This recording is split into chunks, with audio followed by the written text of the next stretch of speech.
সেদিন দুপুরে চলে গিয়েছিলাম আমাদের বাসায় বেড়াতে। তো এসে দেখি আম্মু অনেক রান্না বান্না করে রেখেছে। আমার সব পছন্দের খাবার ছিল এখানে। আলিজামনি তার নানা বাড়িতে গিয়ে কি কি করলো সবকিছু থাকবে আজকের ভিডিওতে। অনেকদিন পর একটা নতুন ভিডিও নিয়ে আসলাম, সো ভিডিওটি স্কিপ না করে দেখবেন সম্পূর্ণ ভিডিও। হ্যালো এভরিওয়ান, আসসালামু আলাইকুম। সবাই কেমন আছেন? আশা করি ভালো আছেন। আমার শ্বশুর বাড়ি থেকে বাবার বাড়ি খুব বেশি দূরে না, তো আমরা 10 মিনিটে চলে গিয়েছিলাম আমাদের বাসায়।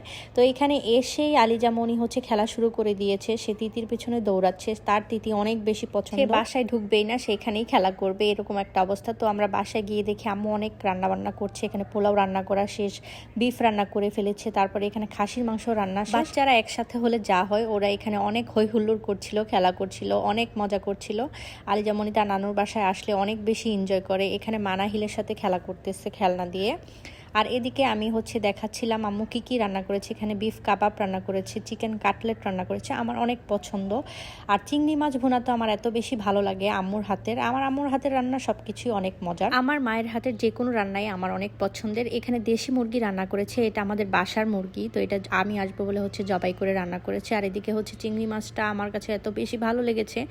আর এখানে গরুর মাংস, আম্মুর হাতের গরুর মাংসটাও অনেক বেশি মজা হয়। তো এখানে আমরা আর দেরি না করে লোভ সামলাতে না পেরে বসে গিয়েছি খাওয়ার জন্য।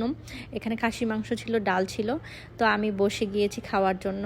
একদম তৃপ্তি ভরে খেলাম, আর অনেক বেশি ভালো লেগেছে প্রতিটা রান্নাই। তো আজকের মতো এখানেই বিদায় নিচ্ছি। সবাই ভালো থাকবেন, দেখা হবে নতুন একটি ভিডিও নিয়ে আপনাদের মাঝে।